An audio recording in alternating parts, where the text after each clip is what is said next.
네, 주안의 만나 5월 27일 금요일 묵상을 함께 나오도록 하겠습니다. 오늘 말씀은 사무엘상 13장 1절에서 23절 말씀으로요. 부득이하여라고 하는 제목으로 함께 묵상을 나오도록 하겠습니다. 오늘 본문은 블레셋과의 싸움을 앞둔 사울이 사무엘을 기다리지 못하고 본인이 자의적으로 제사를 드림으로 인하여 하나님의 버림을 받는 내용을 말씀하고 있습니다.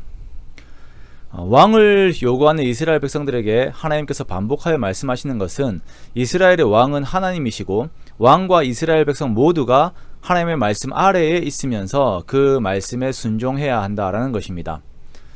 하나님의 말씀에 순종이라고 하는 것은 하나님과의 인격적인 관계를 전제로 합니다. 하나님과의 인격적인 관계가 없는 신앙은 불신앙과 똑같아요.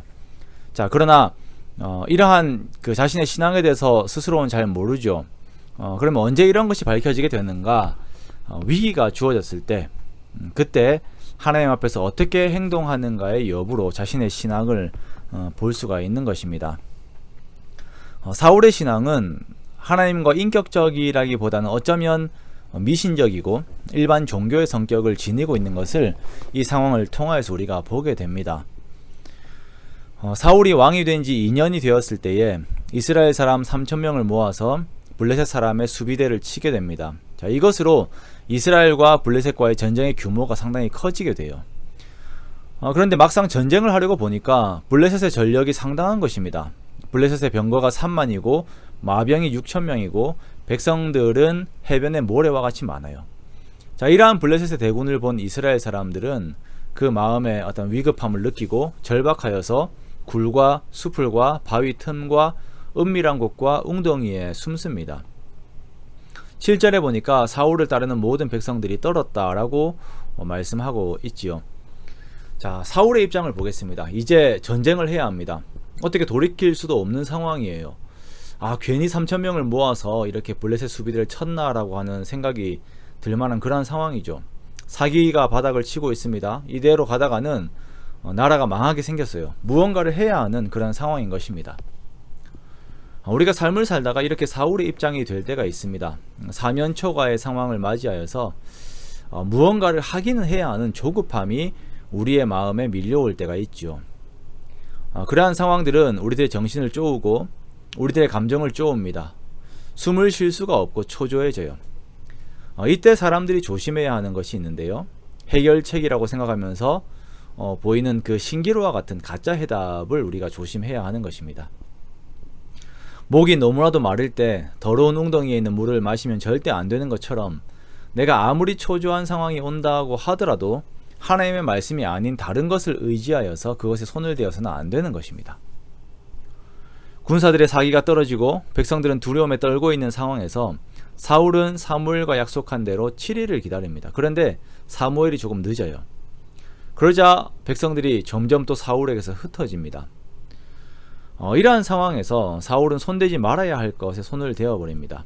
제사장이 드려야 하는 제사를 스스로 드려버린 것입니다. 이러한 사울의 태도는 하나님에 대한 그의 신앙 수준을 그대로 보여주는 것이에요. 사울은 하나님을 인격적으로 생각하지 않았습니다. 그냥 이방의 신들처럼 누구든 상관없이 번제를 드리기만 하면 그 제사 앞에서 반응을 하는 신으로 생각을 하였습니다. 마치 엘리의 아들들이 법궤를 가지고 전장으로 나가면 하나님도 따라오는 것으로 생각한 것과 마찬가지로 하나님을 생각한 것이에요. 순종이 아닌 자기가 하나님을 조종하려 한 것이죠. 이미 사울은 하나님 위에 있는 왕이었습니다.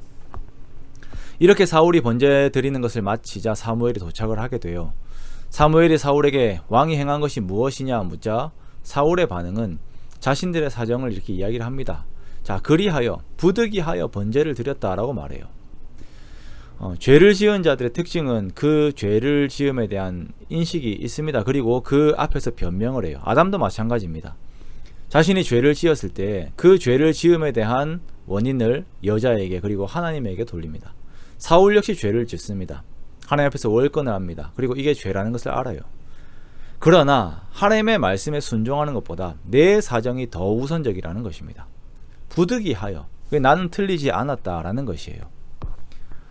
이러한 태도로 인하여 사울은 하나님으로부터 버림을 받습니다. 사울이 아닌 다른 왕이 준비가 돼요. 왕이 된 지 2년 만에 그렇게 됩니다. 2년이라고 하는 시간 동안 마음을 지키지 못하는 사울이 참 안타깝습니다. 그러나 우리들 역시 나의 욕망을 위하여 하나님의 말씀을 의도적으로 거역하면서 부득이하여라고 말을 하며 변명하고 있지는 않은지 우리들의 모습들을 돌아봅니다. 우리가 이왕 인생을 살고 신앙생활을 해나가면서 변명하는 인생이 아닌, 하나님 앞에서 변명하는 인생이 아닌 하나님 앞에 올바른 뜻을 정하고 올바른 마음을 정하는 그러한 신앙생활을 해나가기 원합니다. 그렇게 하나님과의 인격적인 관계 가운데에서 하나님의 마음을 기쁘게 해드리는 우리가 되기 원해요. 그러한 신앙적인 의지로 하나님의 복 가운데 거하는 저와 여러분의 귀한 삶이 되시기를 주님의 이름으로 축원합니다.